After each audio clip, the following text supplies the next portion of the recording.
southbound A1A.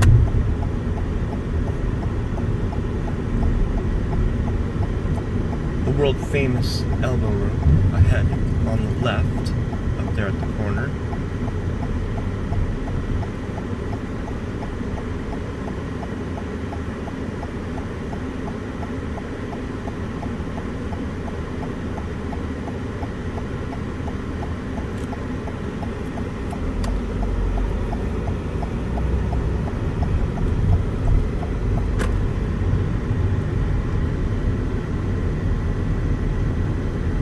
It's been here forever. It was really a hot spot during the heydays of the Fort Lauderdale Strip, cruising the Strip. International Swimming Hall of Fame here, up here on the right.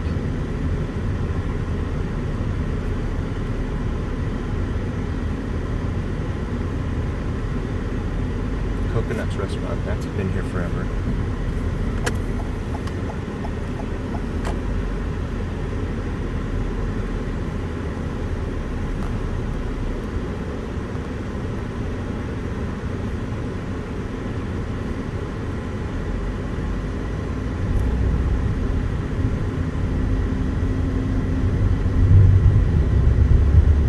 Up here on the right. It has also been here for a very long time. As we continue southbound on A1A.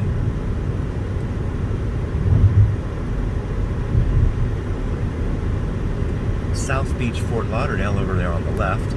Basketball courts. I used to play basketball there at the 4th of July at some point.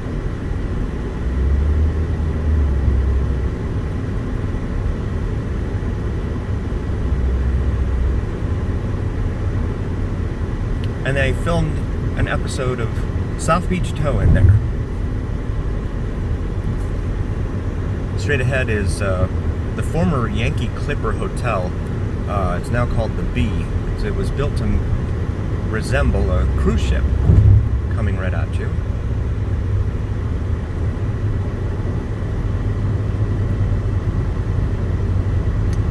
And this is the Harbor Beach area of Fort Lauderdale.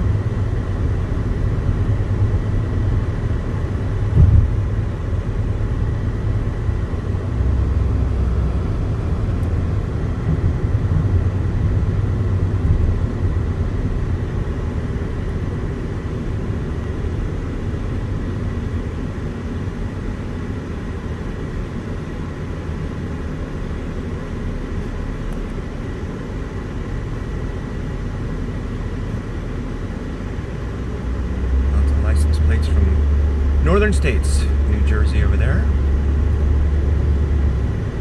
Hurricane evacuation route. Use this route to get out in the event of a hurricane.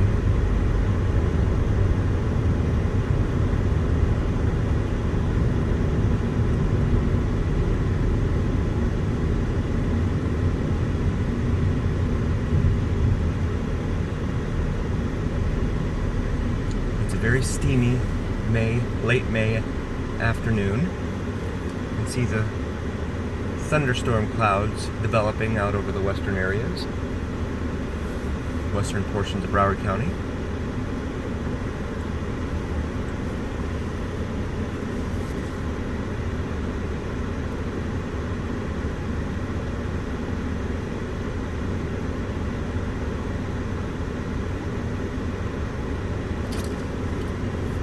Nice traffic light we stopped for.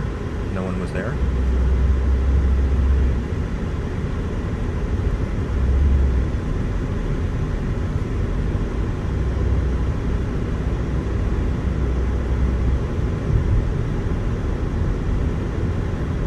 And coming up is the 17th Street Causeway Bridge.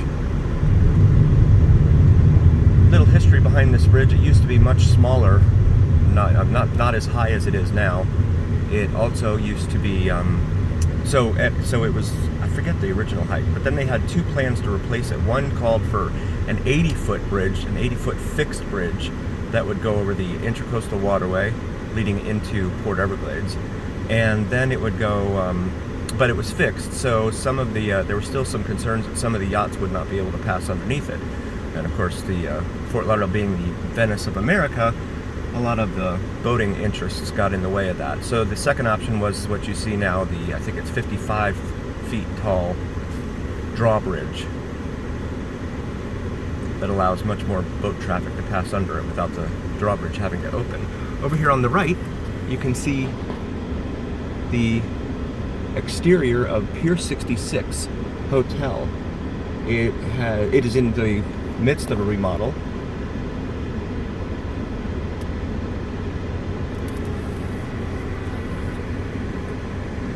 It has a, at the time it had a rotating restaurant up on the top floor that would rotate once every 66 minutes.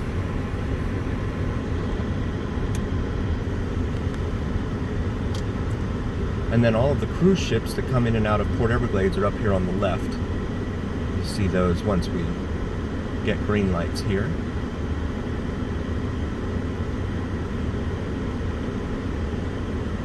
Most of the cruise ships should be out to sea at this time, midweek. They usually go out on Sundays and come back on Saturdays or something like that for the 7-day cruises. Yeah, more of the Pier 66 Hotel and Marina that they're redoing, and they're building another, it looks like another tower to its west. Two big cranes there.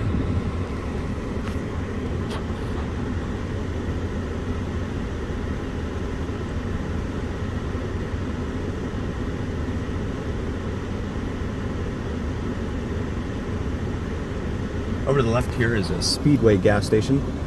Used to be a Hess, another very popular spot back in the day,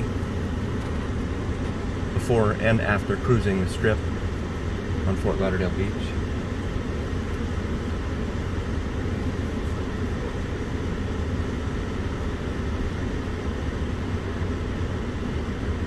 Looks like the traffic is now green and allowed to cross over the bridge.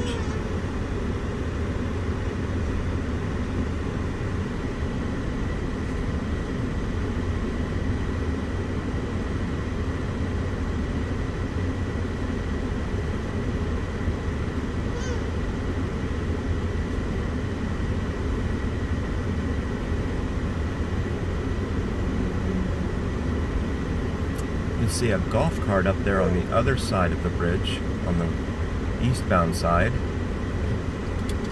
It's a curious mode of transportation out here along A1A, along with all of these regular motor vehicles.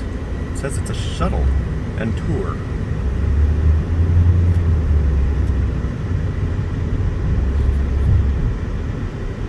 Named the E. Clay Shaw Jr. Bridge for a former Florida congressman.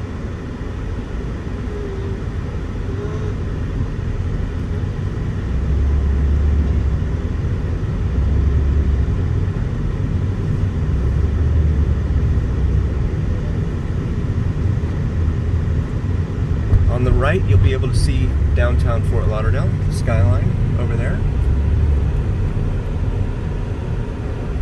Somewhat obstructed by the railing there. And then over here on the left is Port Everglades. Really no cruise ships in harbor right now.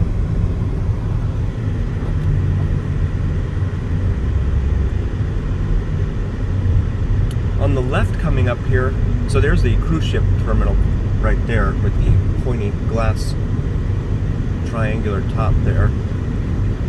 On the left up here, there used to be a complex that they built back in the 90s that housed Planet Hollywood, among other famous places, and it appears that they've torn that down and are rebuilding something else in there. I used to sell all sorts of pizzas and sodas on my lunch truck back in the 90s when they were building that at the Planet Hollywood.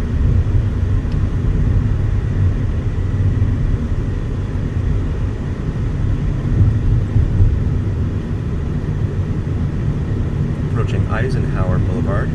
Used to be able to get in here and go down into the port, but no more. not after 9/11. So this is 17th Street Parkway, Causeway, sorry. The former Bimini Boatyard is now known as the Boatyard at the quay.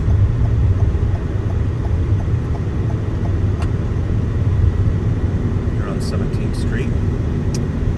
And actually, I would like to highlight one more thing before we end this video, and that is the former Embassy Suites Hotel. This hotel was featured in the movie Revenge of the Nerds 2, Nerds in Paradise. It's been painted since. I'm not sure who owns it now.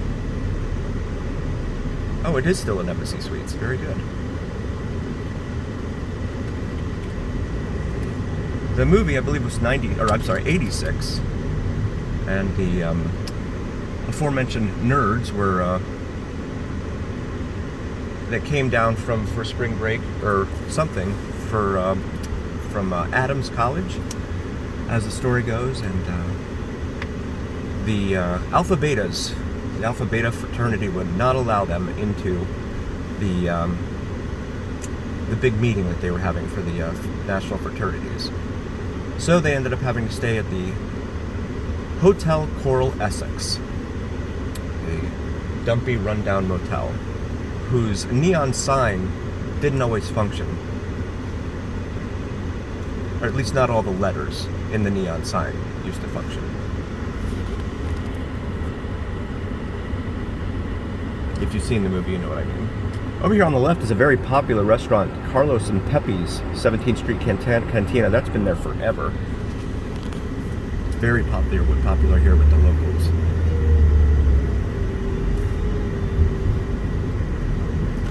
And this is the Embassy Suites. And there's a Publix back in here, but there's a good shot of the Embassy Suites where the Revenge of the Nerds 2 movie was filmed. And with that, we're going to go ahead and end the video. Thanks, guys.